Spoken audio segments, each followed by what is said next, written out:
성도 여러분 안녕하십니까?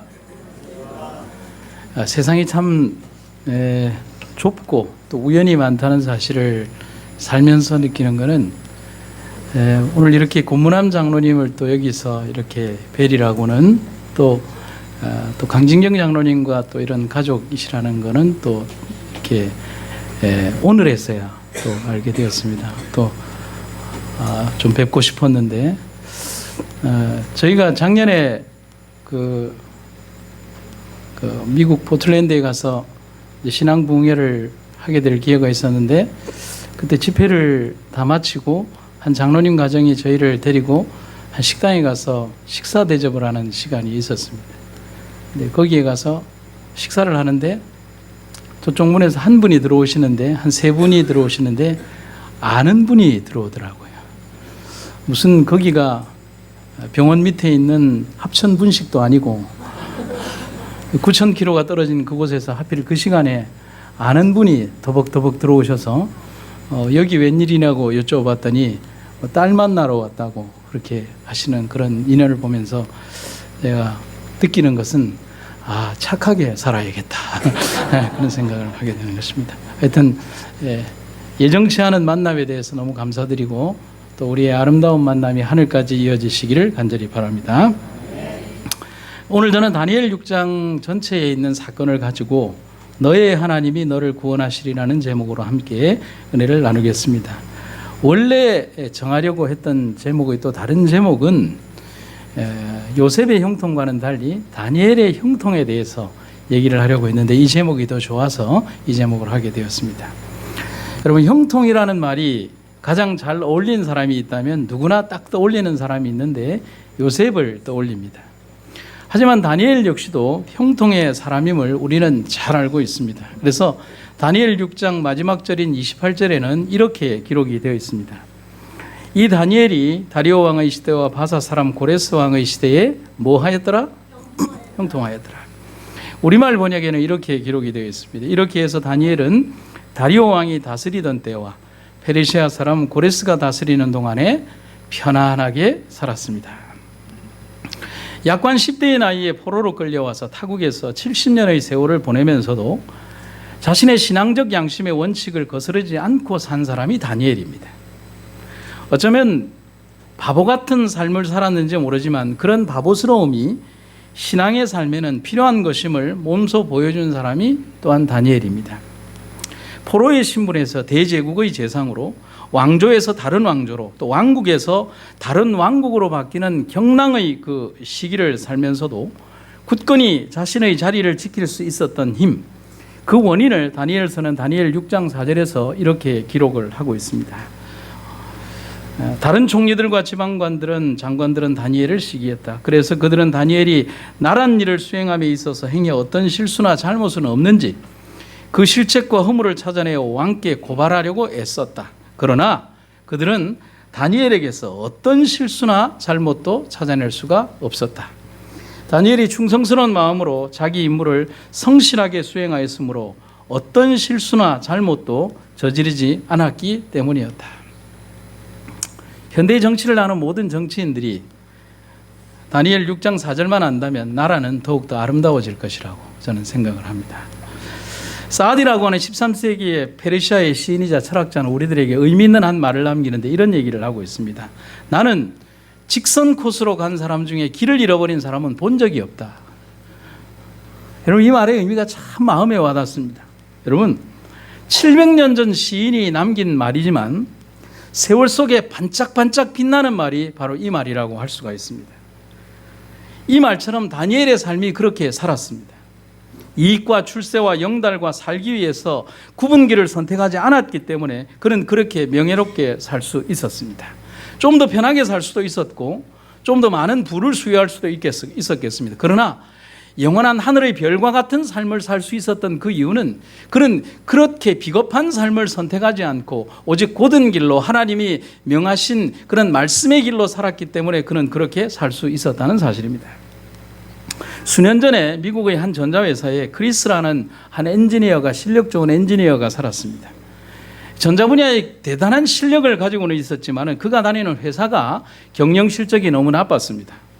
그런 때에 그의 실력과 또 재능을 알아본 여러분 세계적인 회사인 필립스사의 기술부장이 이 사람을 불러내었습니다. 그리고 대접을 잘 해준 다음에 몇 가지 조건을 제시하면서 스카우트 제의를 했습니다.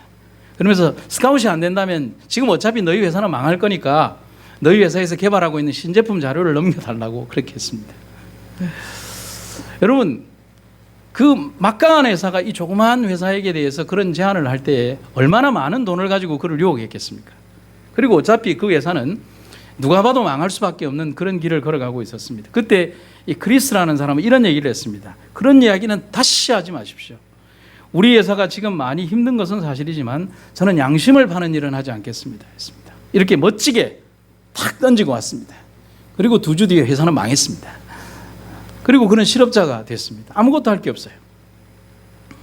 그런데 어느 날 한 2달이 지난 다음에 그 필립스사의 사장이 크리스에게 직접 전화를 했습니다. 전화 내용이 뭐냐면 그냥 한번 만나자는 것입니다.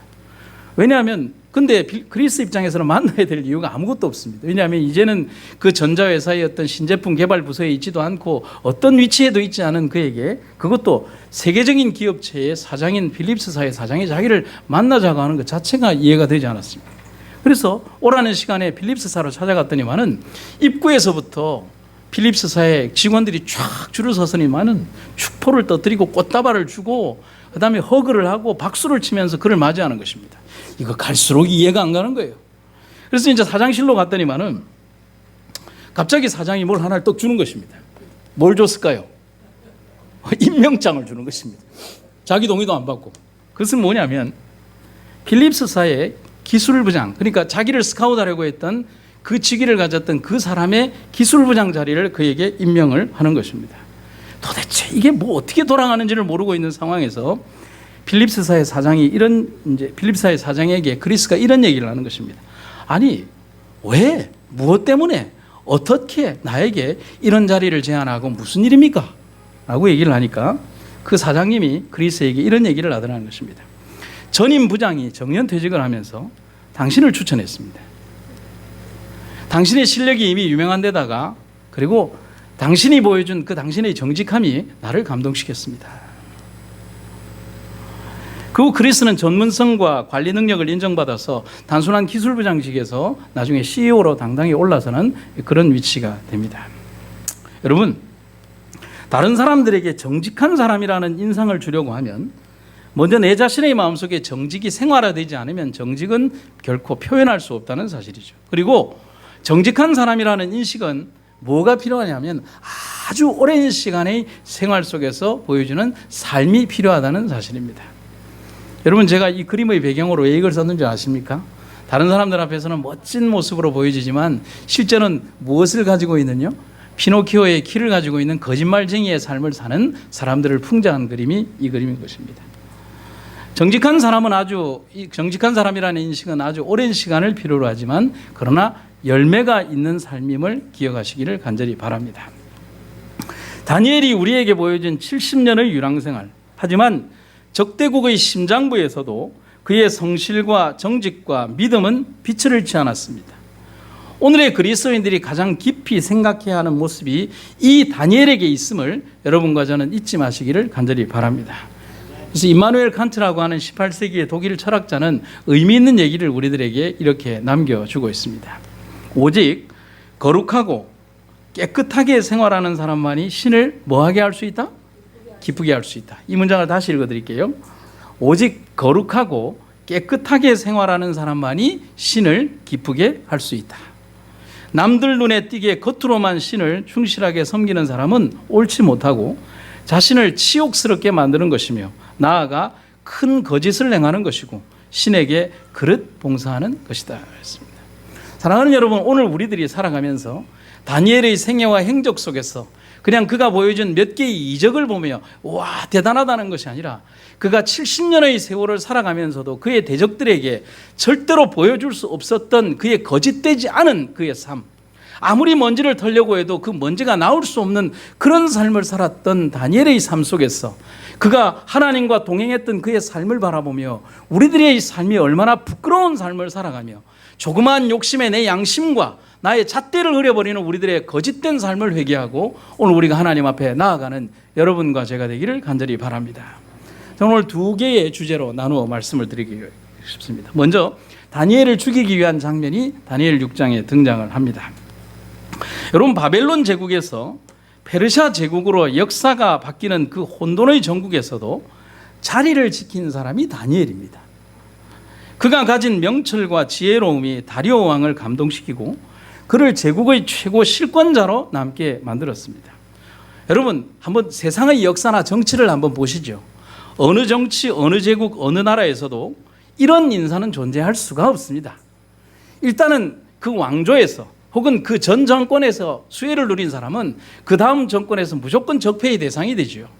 그리고 바벨론 제국에서 페르시아 제국으로 넘어가는데 거기에서 최고의 실권자로 남았던 사람을 그 다음 다른 제국의 그 심장부에서 또 다른 실권자로 남기는 이런 인사는 세계의 어느 역사에도 존재할 수 없는 것입니다. 당연히 어떤 무리들이 있겠습니까? 시기하는 무리들이 있겠죠. 왜냐하면 다니엘이 없었다면 그 자리에 올라가 있어야 될 그 사람들이 그 사람을 시기하는 것입니다. 또 그의 정직과 신실성은 그들이 보여주는 부도덕과는 대비가 되는 것입니다. 그런데 문제가 있었습니다. 아무리 머리를 맞대고 다니엘의 허물을 캐려고 하지만 먼지가 안 나와요. 그래서 그 기가 막힌 상황을 기록한 성경의 구절이 다니엘 6장 3절에 등장하는 구절입니다. 아무 허물도 찾지 못하였으니 아무 그릇됨도 없고 아무 허물도 없음이었더라. 여러분, 우리는 여기에서 한번 생각을 해봐야 됩니다. 사단의 참소는 정직하게 산 사람들의 삶을 보고 야, 너 잘 살았다, 내 그만할게, 이렇게 합니까? 아니죠. 사단의 참소는 정말 멋지고 정직하게 살아온 삶을 흔들 수 없다면 거짓의 증거를 만들어서라도 그를 어떻게든지 무너뜨리려고 하는 것이 사단의 참소의 역할이라고 하는 사실입니다. 여러분, 욥의 생애를 보면 알 수 있지 않습니까? 사단이 하나님께 나타나서 그의 소유물을 한번 쳐보소서, 그가 하나님을 저주하나 저주하지 않나, 그렇게 얘기를 합니다. 그뿐입니까? 요셉의 생애를 봐도 알 수 있지 않습니까? 그가 정직하게 살았는데 그에게 돌아온 것은 뭡니까? 유혹을 뿌리치고 정직하게 산 대가로 그는 성추행범이라는 사실로 왕궁의 감옥에 갇히는 치욕적인 결과로 가게 됩니다.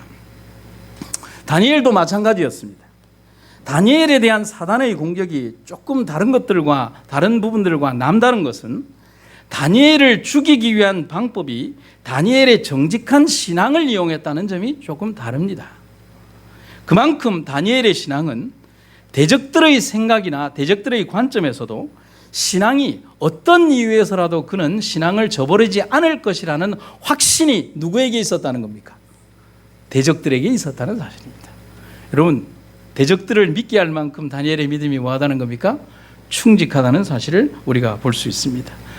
예언의 신에 있는 구절을 제가 좀 읽어드리도록 하겠습니다. 참 감동받은 구절인데, 제가 여러분 설교하다가 예언의 신이나 성경의 구절에서 노란색 글씨로 해놓은 것은 중요하다는 겁니까? 중요하지 않다는 겁니까? 그리고 제가 꼭 말씀하는 거 있죠. 연말에 뭐 한다고요? 시험 친다고요. 이 훈련이 잘 됐는데요. 요셉은 그의 덕행과 성실을 뭐한 까닭에? 유지한 까닭에 회방과 핍박을 받았다. 하나님의 택하신 사자 다윗은 원수들에게서 맹수처럼 쫓김을 당하였고, 다니엘은 그가 하늘에 충성을 다한 까닭에 사자굴에 던짐을 당하였으며, 욥은 이 세상 소유를 다 빼앗기고 육체에 매우 큰 고통을 받아 그의 친척들과 친구들이 몹시 싫어하였으나 무엇을 유지하였다? 성실을 유지하였다. 예레미야는 하나님께서 그에게 말하도록 주신 말씀을 전하는 것을 단념할 수 없었으며 그의 증언은 왕과 귀족들을 매우 경노하게 하였으므로 그는 무시무시한 굴에 던짐을 받았다. 스데반은 그리스도와 그의 지신 십자가를 전파한 까닭에 돌로 침을 당하였고, 바울은 이방인들에게 하나님을 위한 충실한 사자였기 때문에 옥에 갇히고 몽둥이에 맞고 돌로 침을 당하고 마침내 죽임을 당하였다. 그리고 요한은 하나님의 말씀과 예수의 증거를 인하여 반모섬에 유배당하였다. 여러분, 그들이 살아왔던 삶의 모습에서 보여주었던 것은 옳은 삶을 살았습니다. 정직한 삶을 살았습니다. 하나님을 위한 삶을 살았습니다. 하지만 사단은 그렇게 살았다고 해서 우리에게 박수를 쳐주는 존재가 아닙니다. 우리가 그렇게 살았기 때문에 더 미워하는 것입니다. 그리고 더 무너뜨리려고 하는 것입니다.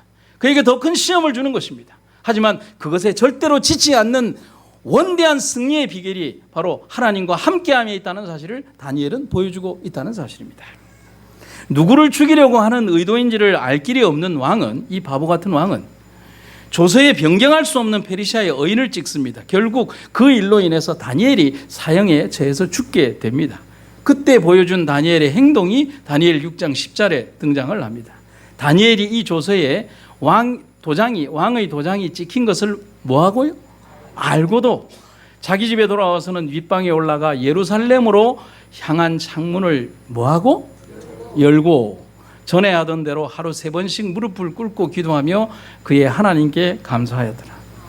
저는 설교를 준비하면서 다니엘 6장 10절에 있는 이 문장에서 특별히 두 단어에 굉장히 집중을 하게 되었습니다.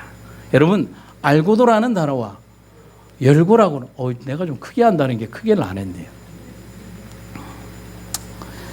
다니엘의 이 장면에서 두 장면에 쓰인 이 단어를 한번 공부를 해보도록 하겠습니다. 첫 번째는 알고도라고 하는 단어입니다. 다니엘의 이 행동은 상당히 복선적 의미를 담고 있습니다. 이미 왕에게 조서를 간청하는 고관들의 행동에서 여러분 무엇을 아는지에 대해서 제가 3가지를 말할 겁니다. 첫째, 그 조서가 바로 자신 한 사람만을 위한 조서임을 다니엘은 이미 알았고, 또한 고관들이 자신의 기도 행위가 하루에 3번씩 정확하게 이루어진다는 사실을 아는 것도 다니엘은 이미 알았고, 그리고 자신의 이 기도가 자신을 죽음으로 내몬다는 사실을 다니엘은 당연히 알았습니다. 여러분 아멘입니까? 그럼에도 불구하고 여러분 다니엘서에 보면 여러 가지 문장이 들어오죠. 알고도라는 단어와 비슷한 형태의 의미로 그럼에도 불구하고, 그리고 또 하나가 있습니다. 그리 아니하실지라도라고. 그리고 열고라는 단어가 있죠. 다니엘은 자신을 향해 다가오는 올무와 죽음의 그림자를 알면서도 살기 위하여 자신의 신앙 양심을 닫지 않고 하나님을 향한 자신의 기도를 모든 사람들에게 보여주기 위하여 문을 활짝 열었습니다. 여러분, 오늘 다니엘의 이 행동이 우리들에게 보여주고 시사하는 바는 굉장히 크다는 사실인 것입니다. 여러분, 우리의 삶 속에서 우리의 부끄러움을 감추기 위하여 사람들은 문을 닫죠. 은폐하고 있죠. 멋지고 잘된 옷으로 자기의 어떤 내면의 더러움을 그냥 감추면 되지라고 생각을 하죠. 그러나 감출 수 없는 것이 하나님의 거룩한 율법과 거룩한 능력 아래에서 절대로 그것을 감출 수 없다는 사실을 우리는 기억하고 하나님 앞에 올바른 양심과 믿음의 생애를 통해서 하나님을 선택하는 여러분과 제가 되기를 간절히 바랍니다. 두 번째는 다니엘 6장 16절에 있는 말씀인데, 다니엘을 살리기 위한 한 장면이 등장을 합니다. 이에 왕이 명령하며 다니엘을 끌어다가 사자굴에 던져 넣는지라 왕이 다니엘에게 이르되 네가 항상 섬기는 너의 하나님이 너를 구원하시리라 하니라 했습니다. 페르시아의 법률적 집행 때문에 다니엘을 죽여야 하는 입장에선 왕의 고통을 대변하는 구절이 다니엘 6장의 여러 군데에서 등장을 합니다. 첫 번째, 다니엘 6장 14절에 있는 내용을 읽어드리면 왕은 이 고발을 듣고 몹시 괴로워하고 다니엘을 구원하려고 마음을 쓰며 해가 질 때까지 온갖 노력을 다했다. 그리고 18절에는 뭐라고 기록이 되어 있냐면 왕은 왕궁으로 돌아가 아무것도 먹지 않고 즐거운 악기 소리도 그치게 하고 그 다음에 어떻게 했다고요? 밤새도록 뜬 눈으로 지새웠습니다. 여러분, 다니엘을 향한 이 다리오 왕의 사랑과 애정과 그리고 그 마음을 여러분 이해하시겠습니까? 네. 그런데 고통에 찬 다리오 왕에게는 그 누구보다도 강한 믿음과 하나님에 대한 신뢰가 엿보이는 구절이 또 있습니다. 명령으로 다니엘을 사자굴에 넣어야 하지만 그를 떠나보내기 전에 다니엘에게 하는 왕의 말과 밤을 지샌 왕의 행동에서 왕은 기대한 것이 있었습니다. 다니엘은 또 다니엘이 믿는 하나님이 그는 절대로 다니엘이 죽지 않을 것이라고 믿고 기도하고 바랬습니다. 그게 바로 이 왕의 믿음이었습니다. 다니엘 6장 16절에 보면 왕의 이야기가 등장을 하는데요. 그래서 다리오 왕은 명령을 내려 다니엘을 붙잡아 사자굴에 넣게 했습니다. 왕이 다니엘에게 말했습니다.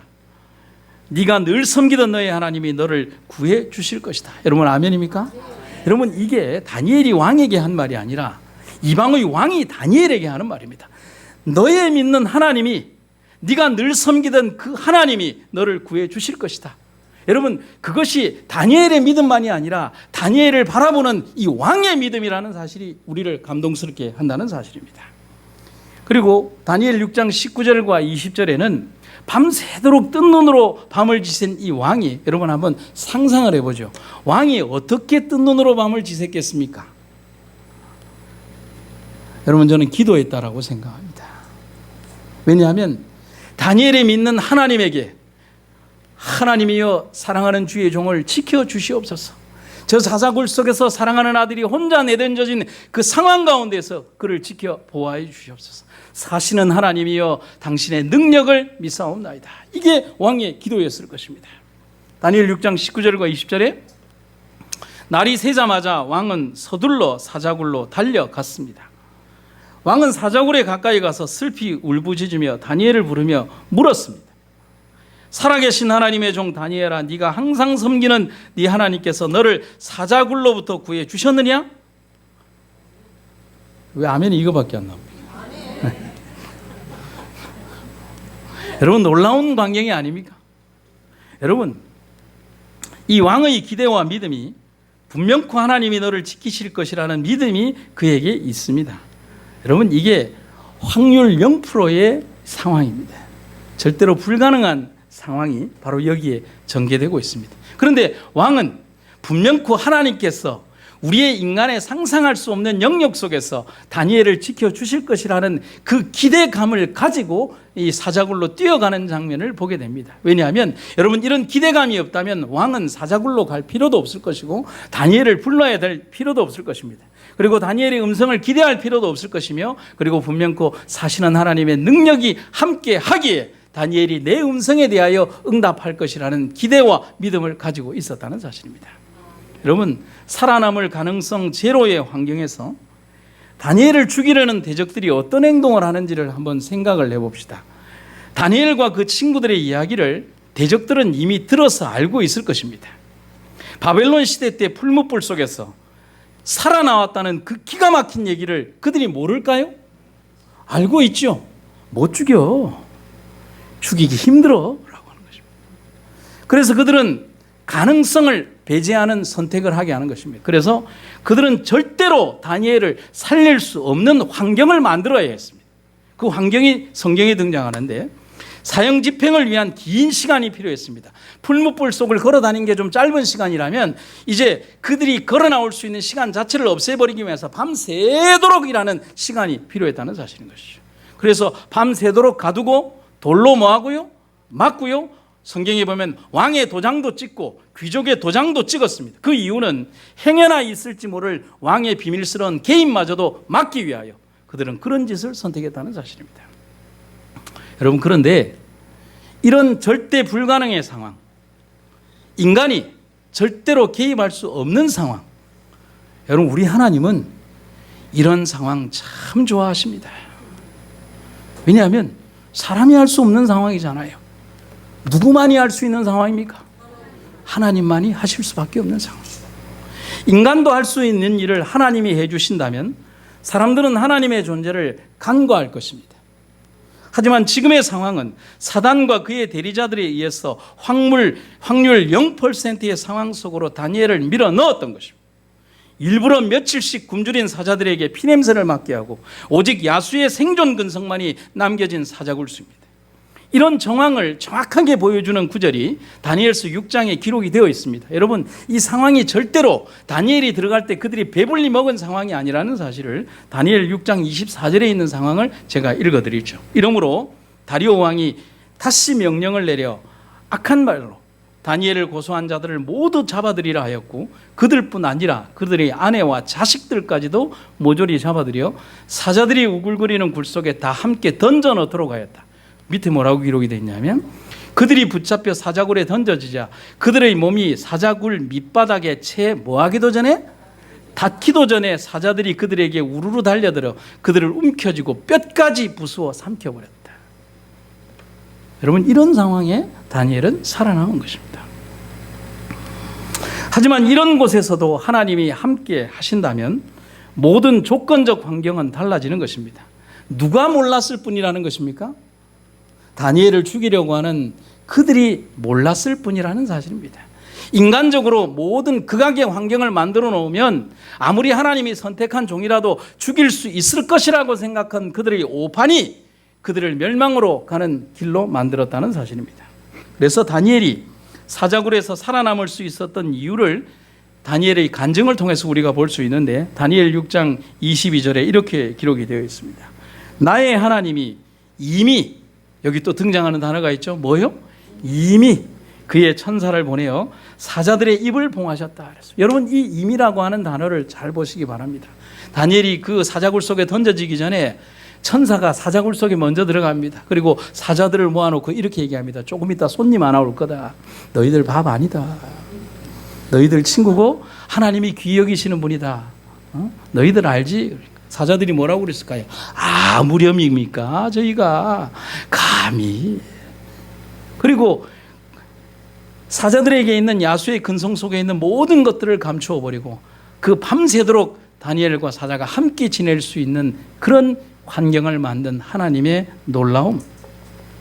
여러분 제가 여러분들에게 한 상황을 좀 생각을 해봤어요. 이 장면을 생각을 하다가, 여러분, 다니엘이 70년을 이 다른 제국에서 살았습니다. 사자굴 안이 위험합니까? 그럼 사자굴 밖은 안전합니까? 아이고, 아닙니다. 생각을 한번 해보셔야 합니다. 여러분, 사자굴에 던져진 그 하루만 생각하실 필요가 아니에요. 70년의 타향살이에서 단 한순간도, 하루도 안전을 기약할 수 없는 삶을 살았던 삶이 다니엘의 삶입니다. 여러분, 사자굴 안이라고 위험하고 사자굴 밖이라고 위험한 삶이 아니라는 사실입니다. 사자굴 밖이든 사자굴 안이든 그를 죽이려는 세력은 너무나 많았습니다. 하지만 그는 70년의 세월 속에서 안전할 수 있었습니다. 다윗의 시에서처럼 언제나 그를 돌보시는 하나님이 그의 편이시고 그와 함께 하시기에 그는 안전했다는 사실입니다. 여러분, 이 구절 다 같이 마음으로 한번 읽어볼까요? 시작.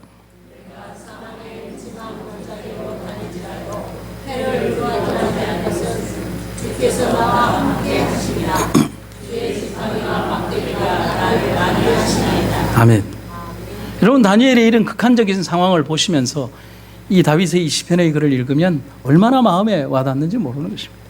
내가 사망의 음침한 골짜기로 다닐지라도 해를 두려워하지 않을 것은 주께서 나와 함께 하심이라. 주의 지팡이와 막대기가 나를 안위하시나이다. 이렇듯 확실한 승리가 우리에게 있습니다. 하지만 그 반대의 경우도 분명히 존재합니다.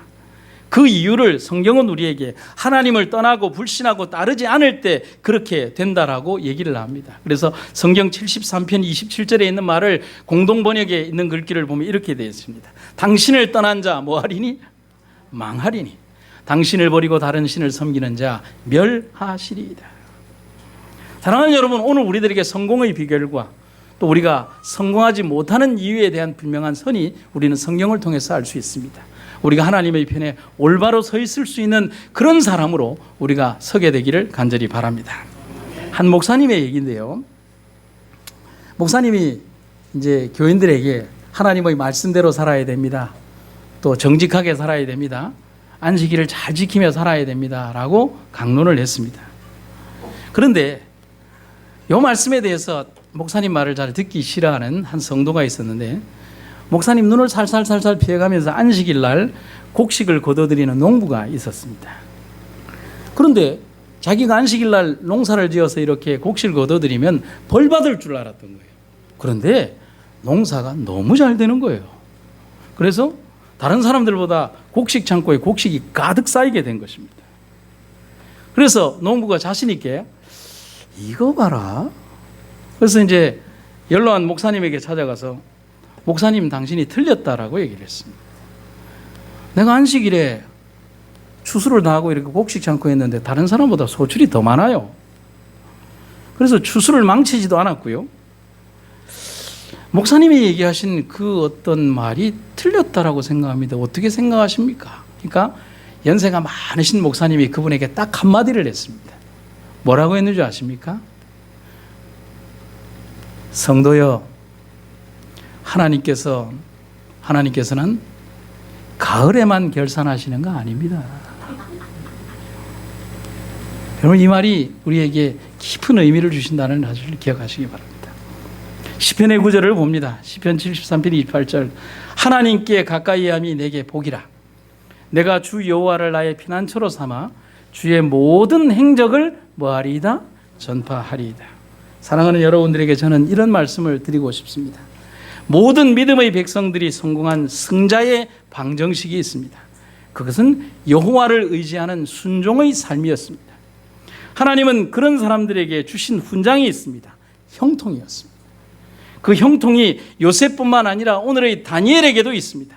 다니엘 6장 28절이 마무리되면서 이 다니엘이 다리오 왕의 시대와 바사 사람 고레스 왕의 시대에 형통하였더라고 이야기해 주고 있습니다.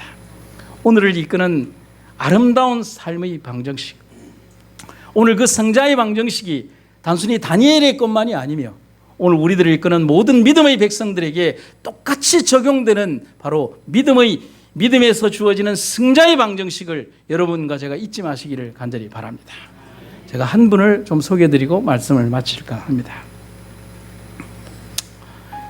이분은 화백이신데 석창호 화백이라고 하는 분입니다. 여러분들이 보시는 것처럼 두 팔이 없이 둘 다 의수를 끼워서, 의수라고 하면 단순히 이렇게 손에만 끼우는 것인데 이분은 팔 자체도 다 이렇게 의수에 해당이 됩니다. 이 석창호 화백은 1955년 경북 상주에서 이남 사녀 중에 장남으로 태어났습니다. 공업고등학교와 대학에서 전기를 공부했고 전기기사를 천직으로 생각하며 살았습니다. 1984년 어느 날, 하늘이 맑고 맑았던 어느 가을날 전기 안전 점검을 하던 도중에 22,000볼트의 고압 전기에 감전이 되어버렸습니다. 죽지 않은 것이 다행이죠. 전기 차단 장치를 했다고 했는데 이게 고장이 나서 전류가 흐르고 있었던 것입니다. 몸이 그 전류가 흐르는 그 전압통에 붙어버린 채 그는 의식을 잃어버렸습니다. 그의 기억은 딱 하나밖에 없습니다. 불덩어리가 자기의 몸으로 들어왔다는 것입니다. 아무 기억이 나지 않습니다. 눈을 떠보니까 병원이었습니다. 그때 그의 나이가 30살이었습니다. 그리고 더 안타까운 것은 둘째 아들 종인이가 태어난 지 불과 한 달 반 되었을 때라는 것입니다. 그가 이런 얘기를 합니다. 눈을 떴는데 양손이 없었습니다. 2번 더 수술을 받고 어깨까지 양쪽 팔을 절단했습니다. 양쪽 팔이 모두 까맣게 탔습니다. 하늘이 무너졌습니다. 그런데 막상 제 안에는 담담해했습니다. 그 이유는 죽지 않고 살아난 것만으로도 다행이라면서. 걷는 것 말고 아무것도 혼자 할 수 없다는 사실을 깨닫는데 오랜 시간이 걸리지 않았습니다. 옷도 혼자 입을 수 없고 밥도 누가 먹여줘야 했습니다. 세수도 용변도 남의 도움을 받아야 했습니다. 그래서 그는 나중에 이야기를 병원에 머물렀던 1년 반의 세월은 재활의 시간이 아니라 절망을 배우는 시간이었다라고 했습니다. 그런데 그가 그림을 그리게 된 동기는 아주 우연찮았습니다. 퇴원을 하자마자 서울집을 정리를 해서 요양을 가기 위해 처가가 있는 전주로 내려갔습니다. 의수에 볼펜을 끼우고 글씨 연습을 해서 자기 이름이라도 써야 되겠다는 것에 착안을 해서 그냥 여러분 이렇게 의수에다가 볼펜을 끼우고 글씨 연습을 하는데 이제 4살이 된 종인이가, 둘째 아들 종인이가 청소하는 엄마 꽁무니를 계속 쫓아다니면서 그림 그려줘, 엄마 그림 그려줘, 엄마 그림 그려줘. 4살짜리 아이가 뭘 알겠습니까? 그런데 이 엄마가 짜증이 나서 한마디 합니다. 네가 아빠한테 그려달라고 그래. 아빠가 손이 없는데. 그래서 황당한 어떤 그런 제안을 받고 자기 손에 끼워진 볼펜에 끼워진 이 의수에 끼워진 볼펜을 들고 할 수 없이 그림을 그렸답니다. 석창호 화백의 첫 번째 그림이 이겁니다. 하나님께서 그에게 주신 또 다른 재능이 있다는 사실을 발견합니다. 그리고 텔레비를 보는데 의외로 장애인들이 많다는 거예요. 여러분, 대한구족협회라고 해서 입으로 그림을 그리는 사람, 발가락으로 그림을 그리는 사람, 구족협회가 있더라는 거예요. 그래서 보니까 장애인들이 보니까 어떤 사람은 입으로 막 그림을 그리고 있고, 어떤 사람은 발가락으로 막 그림을 그리고 있는데, 나도 그림을 그리면 되겠다라는 생각이 들어요. 그런데 석창호 화백은 이왕 두 팔이 없이 어렵게 시작하는 그림이라면 다른 사람들처럼 하는 방법이 아닌 좀 다른 방법을 쓰고 싶었던 것입니다. 그래서 선택한 것이 바로 이 의수를 선택을 했습니다. 그리고 그 끝에다가 붓을 끼우고 그림을 그리기 시작했는데, 석창호 화백의 그림은 뭐냐면 대단히 빨리 그리는 이렇게 그림인데, 김연아 선수의 그 이렇게 라운딩하는 그 그림을 아주 빠른 커처로 그리는데 세계에서 가장 빨리 그린 그림인데, 여러분 김연아와 석창호라는 이름을 치면은 나오는 그림이 있는데 정말 놀라운 그림이 등장을 합니다. 그런데 그가 우리들에게 던지는 하나의 메시지가 있습니다. 내 인생에 있어서 두 팔과의 헤어짐은 운명, 그리고 그림은 숙명이라고 했습니다. 그의 삶이 이렇게 완전히 변모했습니다. 그리고 그는 사랑하는 아내와 함께 자기의 모든 것들을 다 해주는 아내와 함께 살아가고 있습니다. 기자가 찾아가서 물었습니다. 만약에 하늘에서 당신에게 건강한 두 팔을 다시 준다면 당신은 어떻게 하시겠습니까? 참 기자들의 질문도 얄궂죠. 그는 한참을 생각하더니만은 특유의 투박한 말로 이렇게 얘기를 합니다. 안 받아요. 내가 양팔과 헤어진 것이 운명이라면 의수로 그림을 그리게 된 것은 나의 숙명입니다. 그리고 그는 우리들에게 이런 말을 남겨줍니다. 내가 다친 이유가 하나님이 길을 찾아주려 하신 것임을 알게 된 뒤부터는 나는 삶의 계획을 따로 세울 필요가 없어졌습니다. 여러분, 그래서 이분은 납관을 발바닥으로 합니다. 그런데 여러분 보시면 알겠지만은 이 왼쪽 발바닥에 세 가지가 있고 나머지 두 발가락은 없습니다.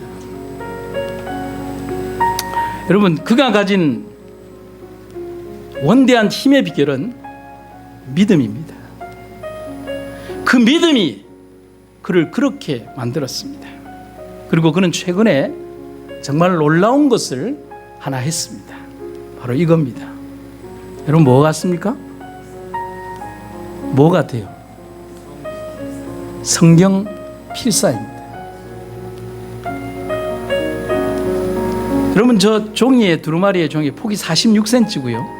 두루마리를 다 펴면 25m가 나옵니다. 여러분, 팔이 온전치 않은 그가 붓을 끼우고요, 창세기로부터 요한계시록까지 성경을 필사를 했습니다.